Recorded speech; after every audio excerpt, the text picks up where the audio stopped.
Tel que promis, j'ai un message que j'aimerais bien apporter. Et pour cela, je vais me pencher ici, prendre ma Bible et l'ouvrir. J'aime prêcher avec la Bible ouverte. Les textes sont devant vous. Nous avons aussi une grosse Bible ici, juste à côté de moi. Vous allez pouvoir lire avec moi ces beaux versets dans l'Écriture. Et j'aimerais répéter ce que je disais au début de l'émission. Me faudra-t-il renoncer au monde? Est-ce que vous croyez que Dieu vous a tellement aimé qu'il a donné son Fils unique en sacrifice pour vous personnellement? Est-ce que vous le croyez dans votre cœur? Ou si c'est quelque chose que vous avez seulement entendu dire, sans vraiment vous-même prendre décision, prendre position pour lui? C'est vrai que c'est gênant. Il y a la parenté, il y a les amis, il y a la position, il y a aussi les plaisirs, peut-être le divertissement. Il y a une foule de choses qui peuvent venir contrecarrer cette décision importante que vous aimeriez pourtant prendre dans votre vie. Sûrement que je m'adresse à quelqu'un aujourd'hui qui est seul. Sûrement que je m'adresse à quelqu'un qui a plus le goût de la vie. La vie a perdu toute cette saveur qu'il pensait retrouver lorsqu'il était pourtant jeune, puis il voyait la vie devant lui comme étant quelque chose de formidable, puis il y avait des plans, vous faisiez des plans de toutes sortes, vous aviez beaucoup d'espoir dans l'avenir, puis il est arrivé quelque chose dans votre vie, puis là, vous êtes un peu découragé, puis tout à coup, vous avez joué avec le bouton de l'appareil de télévision, puis vous êtes ici à Toute la Bible en parle, puis vous dites, mais qu'est-ce que c'est ça, cette émission-là? De quoi on parle à l'émission? Bien, nous sommes des gens qui avons trouvé la vérité dans la parole de Dieu. Nous avons trouvé une personne authentique, vivante, c'est Jésus-Christ. Et cette personne a transformé notre vie, nous a donné le goût de la parole, le goût des Saintes Écritures. Et si vous croyez vraiment que Dieu vous a aimé au point de donner son Fils unique en sacrifice pour vous, si oui, dans ces conditions, pensez-vous que Dieu vous demande un renoncement qui ne soit pas pour votre bien? Réfléchissez un instant à cette question-là. Ce dont Dieu vous demande de vous abstenir ne peut être comparé avec ce qu'il est prêt à vous donner en retour quand vous venez à lui. Est-ce que ça va être de l'argent qu'il va vous donner? Est-ce que ce sont des biens matériels de toutes sortes, une meilleure position? Peut-être bien que Dieu va vous donner des choses semblables. Il est capable. Mais nous allons ouvrir la parole de Dieu et nous allons commencer au commencement, au début des choses. Et prenons l'exemple de l'apôtre, le grand apôtre Paul. Dans son épître, je vous invite ici à regarder sur l'écran, à l'écran, vous allez voir ce verset que nous retrouvons dans Philippiens, l'épître de Paul à Philippiens, chapitre 3, et le verset 7. L'apôtre Paul dit, parce que l'apôtre Paul quand même était un homme qui était très, très engagé dans sa religion, il dit, « Mais ces choses qui étaient pour moi des gains, je les ai regardées comme une perte. » L'apôtre Paul vient de parler de tout son arrière-plan. Il dit, comme une perte à cause de Christ. Et même, je regarde toutes choses comme une perte, à cause de l'excellence, de la connaissance de Jésus-Christ, mon Seigneur, pour lequel j'ai renoncé à tout, et je les regarde comme de la boue, afin de gagner Christ. Ça va très bien avec le petit livre que nous vous offrons, Connaissance ou obéissance. L'apôtre Paul parle de la connaissance, de l'excellence de la connaissance de Jésus-Christ. Et cette excellence se traduit, se concrétise dans des gestes d'obéissance, parce que nous l'aimons. Nous avons appris son amour, il nous a démontré son amour. Et en lisant la parole, souvent nous la lisons, la Bible, avec des larmes dans les yeux, parce que nous comprenons à quel point il nous a aimés. Et l'apôtre Paul était prêt à renoncer à tout. Ce qu'il fait, si vous voyez la longue liste de choses que l'apôtre Paul, auxquelles il va renoncer, il était très fier il était très patriotique, il était fier de sa nation. Il était juif, il parlait 3 langues au moins. Il était de nationalité romaine. Il était un homme très religieux. Il faisait partie de la secte des pharisiens. Il en était très fier. Il avait étudié sous Gamaliel, l'un des universitaires les plus réputés du temps du Seigneur et de l'apôtre Paul. Donc, l'apôtre Paul, ici, l'avait bien saisi ce que ça voulait dire, renoncer au monde. Est-ce que vous êtes prêt à renoncer à ce que vous avez présentement pour laisser place, faire place à Jésus-Christ? L'Écriture nous enjoint, vous enjoint de fuir l'esprit de ce monde, l'esprit facile de ce monde, les désirs immodérés de possession continuelle, la convoitise qui nous guette partout. Et je vous invite à venir voir avec moi ce texte dans la première épître de Jean, au 2e chapitre et au verset 15, qui dit ceci: « N'aimez point le monde. » Il est sûrement question ici d'autre chose que les montagnes, les lacs, la beauté de ce monde. Il est question de l'attitude du monde, de la nature du monde, ni les choses qui sont dans le monde.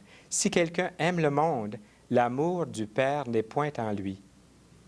Car tout ce qui est dans le monde, et remarquez bien ce qui est dans ce monde, ce que Dieu voudrait que nous puissions voir, la convoitise de la chair, la convoitise des yeux et l'orgueil de la vie, ne vient point du Père, mais vient du monde.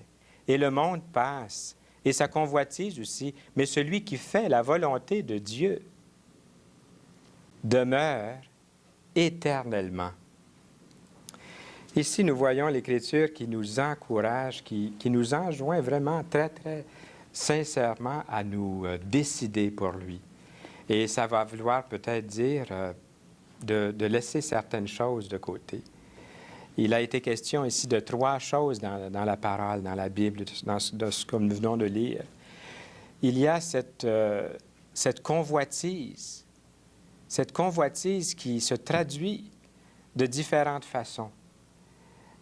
Tout ce qui touche le plaisir, qui nous font oublier les choses plus sérieuses, les choses qui feraient qu'on aurait la paix avec Dieu.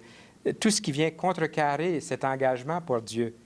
Il y a l'orgueil de la vie, il y a toutes ces choses qui viennent du monde, qui ne viennent pas de Dieu.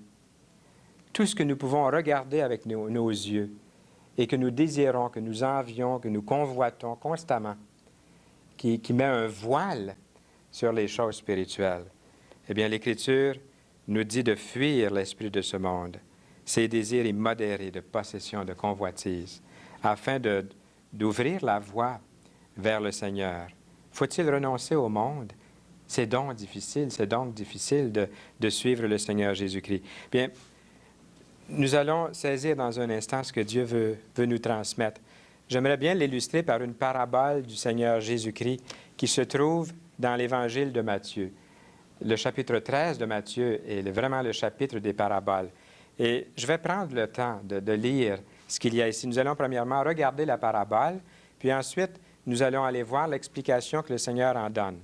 Alors, en commençant avec le premier verset dans Matthieu, chapitre 13, et le premier verset. « Ce même jour, Jésus sortit de la maison et s'assit au bord de la mer. Une grande foule s'étant assemblée auprès de lui, il monta dans une barque et il s'assit. Toute la foule se tenait sur le rivage et leur parlait en parabole sur beaucoup de choses. Et il dit, « Un semeur sortit pour semer. Comme il semait, une partie de la semence tomba le long du chemin. » Essayez de remarquer pendant quelques instants là où la semence est tombée pour avoir l'explication un peu plus tard. Donc, le long du chemin, les oiseaux vinrent et la mangèrent. Une autre partie tomba dans les endroits pierreux, où elle n'avait pas beaucoup de terre. Elle leva aussitôt, parce qu'elle ne trouva pas un sol profond. Mais quand le soleil parut, elle fut brûlée et sécha, faute de racines. Une autre partie tomba parmi les épines. Les épines montèrent, et j'aimerais surtout souligner aujourd'hui qu'une partie est tombée parmi les épines. Nous allons y revenir dans quelques instants. Les épines montèrent et l'étouffèrent. Une autre partie tomba dans la bonne terre.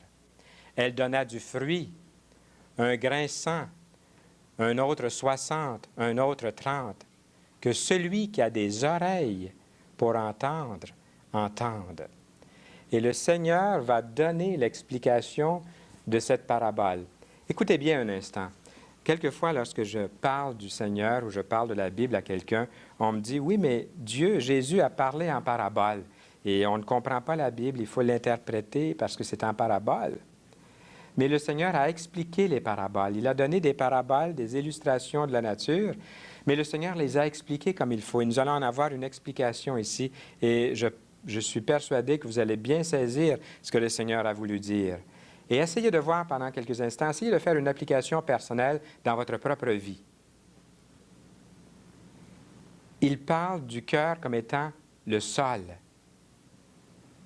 Quelle sorte de terre, quelle sorte de sol est votre cœur? Vous allez vous reconnaître peut-être ici dans quelques instants. Regardons ce que Dieu dit dans sa parole. Jésus continue au verset 18, un peu plus bas dans le texte. « Vous donc, écoutez ce que signifie la parabole du semeur. Lorsqu'un homme écoute la parole du royaume et ne la comprend pas, le malin vient et enlève ce qui a été semé dans son cœur. Cet homme est celui qui a reçu la semence le long du chemin. » Ça n'a pas duré longtemps. Tout de suite, elle est enlevée. Et je pense qu'il y a de nos amis, des auditeurs qui sont à l'écoute en ce moment, qui ont un cœur semblable, un sol semblable à ce cœur ou ce cœur semblable à ce sol. Parce que tout de suite, ils écoutent la parole et déjà, ils sont prêts à fermer les oreilles, à ne plus écouter. C'est comme la semence qui est tombée le long du chemin. Elle est emportée.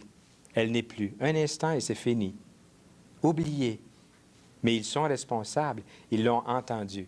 Au verset 20, « Celui qui a reçu la semence dans les endroits pierreux. » C'est celui qui entend la parole et la reçoit aussitôt, avec joie. Mais il n'a pas de racine en lui-même. Il manque de persistance. Et dès que survient une tribulation ou une persécution à cause de la parole, il y trouve une occasion de chute. Est-ce que la parole s'est adressée à vous?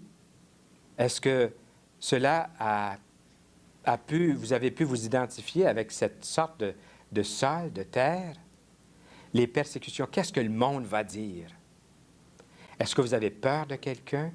Si vous lisez la Bible, est-ce que vous allez faire rire de vous par quelqu'un? Est-ce que c'est ça les persécutions, une sorte de persécution qui vous empêche d'aller jusqu'au bout, jusqu'à lui? Lui est venu jusqu'à vous. Il dit, « Venez à moi, vous tous qui êtes fatigués et chargés, je vous donnerai du repos. » Celui qui a reçu la semence parmi les épines, j'aimerais bien souligner cet aspect de la vérité, c'est celui qui entend la parole, mais en qui les soucis du siècle et la séduction des richesses étouffent cette parole et la rendent infructueuse.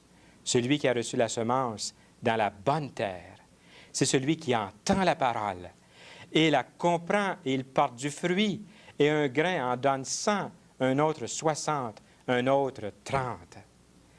Et j'espère que parmi ceux qui regardent cette émission, il y en a plusieurs qui font partie de ce sol, cette bonne terre, et que vous recevez la semence, exactement comme nous l'avons lu ici. Une autre illustration que j'aimerais partager avec vous dans l'Écriture se trouve dans l'Épître aux Hébreux. On ne connaît pas l'auteur, j'allais dire dans l'Épître de Paul aux Hébreux. C'est peut-être l'auteur aussi, mais nous n'en sommes pas certains. Nous lisons au chapitre 11 et au verset 24 une illustration de Moïse. C'est par la foi que Moïse, devenu grand, refusa d'être appelé fils de la fille de Pharaon, aimant mieux être maltraité avec le peuple de Dieu que d'avoir pour un temps la jouissance du péché, regardant l'opprobre de Christ comme une richesse plus grande que les trésors de l'Égypte, car il avait les yeux fixés sur la rémunération, sur la vraie récompense. Et c'est ce qui lui a donné le courage de continuer. Et un dernier passage. Un seul peut vous donner une paix durable. J'ai rentré sur mon ordinateur 2 mots. J'ai dit à l'ordinateur, donne-moi le mot « monde ». parce que je sais que le monde a besoin de paix. Et donne-moi le mot paix. Et vous savez ce que l'ordinateur est allé me chercher? L'ordinateur est allé me chercher ce verset que vous allez voir maintenant dans Jean, au chapitre 14. Jésus qui dit, « Je vous laisse la paix, je vous donne ma paix. Je ne vous donne pas comme le monde donne. Que votre cœur ne se trouble point et ne s'alarme point. » Le mot « paix » et le mot « monde » se sont trouvés dans ce verset. Et Jésus dit qu'il donne la paix, pas comme le monde la donne, mais d'une autre façon. Le monde le donne avec le fer, le feu, le sang, la guerre, la violence, le crime. Mais lui le donne avec sa paix. Venez à Jésus aujourd'hui même. Et il va vous recevoir, vous donner cette paix.